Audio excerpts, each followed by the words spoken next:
生要用什么心？无生灭的心，你就证到无生灭的法。我们今天因为用生灭心，我们也证的是生灭法，所有一切法都生灭。你们想想看，所给我们讲的根本原理，相随心转，心有生灭，相就有生灭；心没有生灭，相就没有生灭。有生灭是假的，没有生灭是真的；有生灭是无常，无生灭是真常。诸佛菩萨只知大德苦口婆心，千言万语教我们什么？教我们用不生灭心，不生灭是真心，生灭是妄心、假心。你用真心，你就见诸法实相；你用妄心，凡所有相，皆是虚妄。就这么回事情，这是讲到根本处。生灭心要怎样把它讲直？金刚经几部就讲这个事情。银河降伏实心，那个心就是生灭心。一银河度，我们怎样度到不生灭心？这一部经就是说这两个根本的大问题。这个问题解决了，修行就很容易，不是难事，任何一个法门都不难。所以这个经上讲的是根本的问题。若有一所得之无生法在，仍然是生灭心，尚能谓正无生法乎？我们把无生法忍这个意思，从经典上，从普大德的注解上，我们真搞清楚，真搞明白。无生法忍我懂了，懂了也没有用，为什么？你还是用的生灭心。换句话说，无生法忍的境界与你还是毫不相干，必须要实无所得才行。不知非得无生，而以此法实无其所得也。发了菩萨证的无生法忍，他心地清净，决定不会有这念头。我今天证无生法忍，不会有这个念头，不会有这样的分别执着，他是真的得了。这个经义，精华的意思，精彩的意思，还在经的后面，都会读到，都会讲到。菩萨度香，便不能成佛。发心修大成者，若其度香，岂能成菩萨？就岂是菩萨行？这是很肯定的为我们说出来了。不能着香，着相就错了，着相就不是菩萨。着相之行，决定不是菩萨行。我们同修当中有一些受了菩萨戒，受了菩萨戒就当菩萨，他的日常生活就是菩萨行。菩萨要念念金刚经，金刚经是菩萨的弟子，照一照相不像菩萨，自己去照，自己去对一对像不像菩萨。我们起心动念，一切行为的不着相。不着相，有人就沦于消极，什么都不愿意做，那也不是菩萨。菩萨大慈大悲，比任何一个人行为都来得积极，行于不知，一天做到晚，从来没有休息过。真正像前面所讲地面相继，他从来没有中断，所以菩萨不是消极的。罗汉有消极的，菩萨没有消极的。积极又要不着相，不分别，不执着，那才是菩萨。六，银河心能不生，必当无住无相。不无住，正是无生之唯一入手方法。银河心能不生，这个心是指念头，怎样叫我们念头不生？必当无住无相。无住无相这一句话，实在说就是我们把一切相放下，你的心就会入了。念佛常指导大众的法师，常常念着警策大众，放下身心世界，老实念佛。身心世界统统放下，这就是不住无相。世界是我们的环境依报，身体是我们的正报。真跟世界放下，这层放下了，还有一个心，心里面妄想、分别、执着也要放下，身心世界统统放下。外面境界是色相，这层心里面的思想、想象是法尘。色、声、香、味、触、法全都放下，我们的心定了，心定了，再不会有念头生，不会有念头灭。所以说，地当无住无相，这个很重要。心里还念着一个，那里还是有一个相。不无住，正是无生之唯一入手方法，唯一是没有第二个，只有这个方法。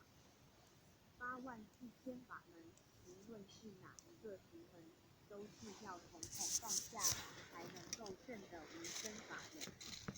这些话说起来容易，真正去做太难太难。我很想放下，那个很想就是妄念，你想想看，这个妄念能不能断妄念？断不了妄念。很想也不行，也无可奈何。我们实在是很幸运，幸亏遇到阿弥陀佛，念头一转，专念阿弥陀佛就行了。念到西方极乐世界，古德常讲的但的见弥陀，何愁不开悟？开悟就是悟无生法忍。见到阿弥陀佛，证无生法忍，一切放下就不难了。没有见到阿弥陀佛之前，很难很难。这就说明为什么自己是经许多修般若的人，到最后都念佛求生净土。我们在前面小处上能看到，包括马明菩萨、龙树菩萨，在中国降世者永明，都是修般若，最后都念佛求生净土。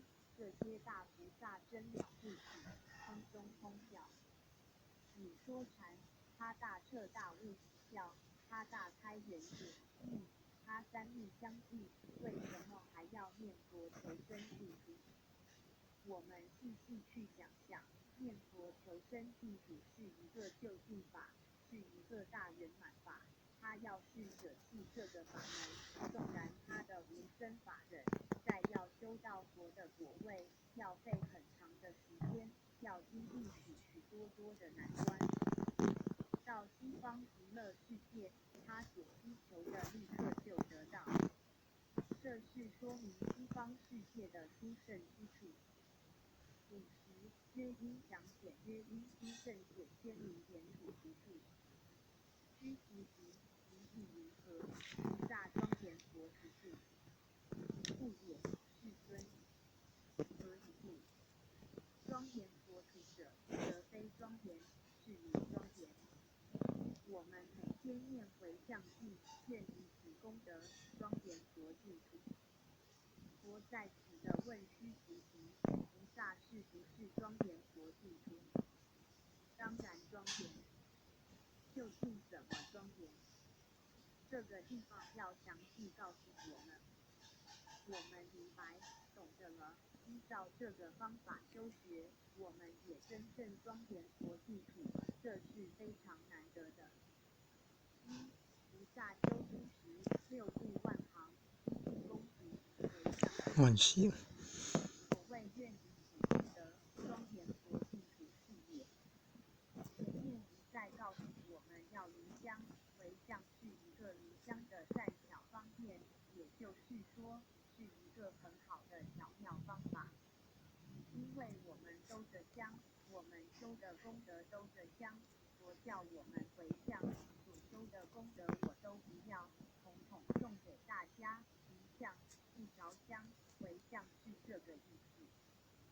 在经上佛说过，教给我们回向3处。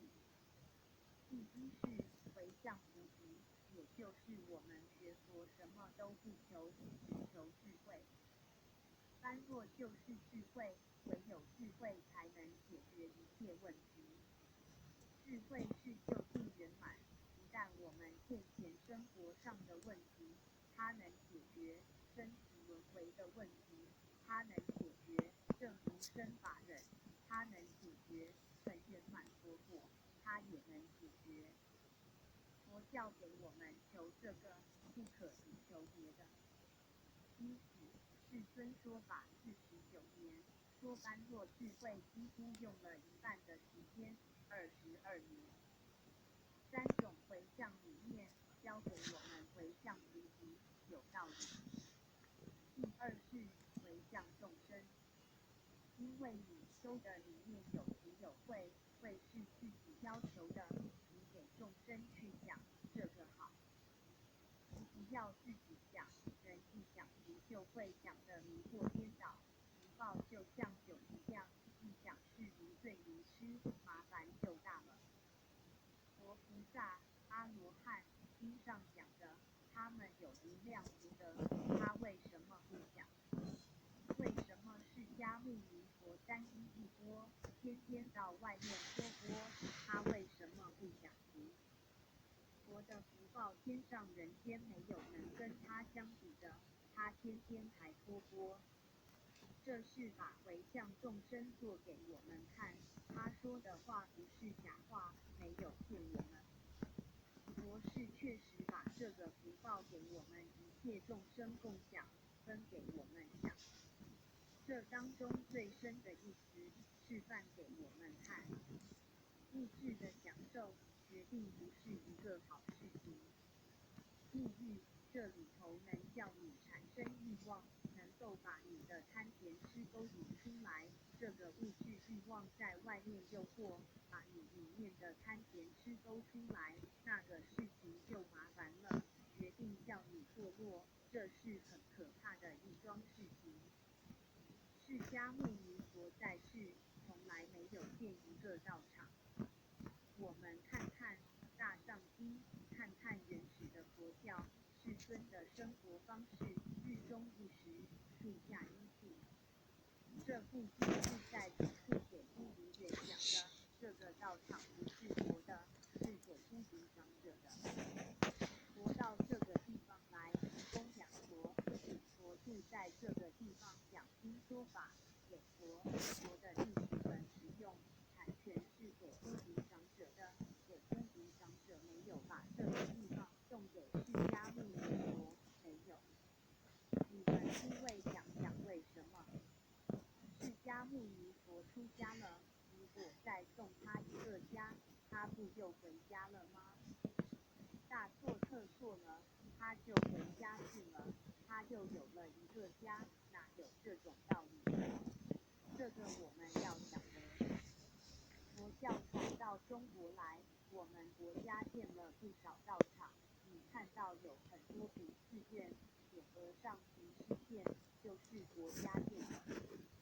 也有少数是地方上长者他们建的，他们在地方上有声望，有财富，有地位，感佛之恩，建的道场，引起法师到这边来住持弘法利生。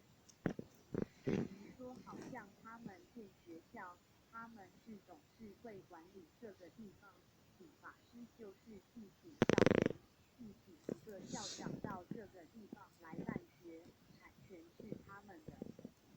从前出家人很好，对寺庙的一些杂物事情不管的，所有权的人你们来管，哪个地方破损了，你们去修理，出家人不操这个心。一直到晚近，佛教变质了，出家人有道场，有家了，是出了一个小家，入了一个大家。说实在话，最近大概有4个人找我想出家，我都拒绝了。为什么？我不派你，你在家修行好修行，因为你那个大小，你出去这个大家不好修行，人数太多，相处很困难，烦恼很多，意见很多，这个要知道。你仔细观察，我们这个时代，在家人修行成就比出家人高，在家修行的人成就的人数比出家人多。黄念祖居士过去讲经说了一个笑话，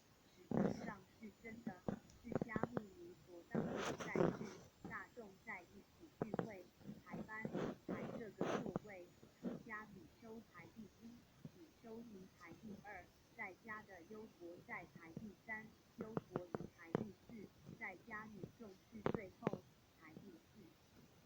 现在这个时代颠倒了，在家女重排第1，你看看到场在家女重最多，在家男重排第2，出家女重排第3，出家男重排最后，莫把整个颠倒了。他说这个实在讲不是笑话，这真的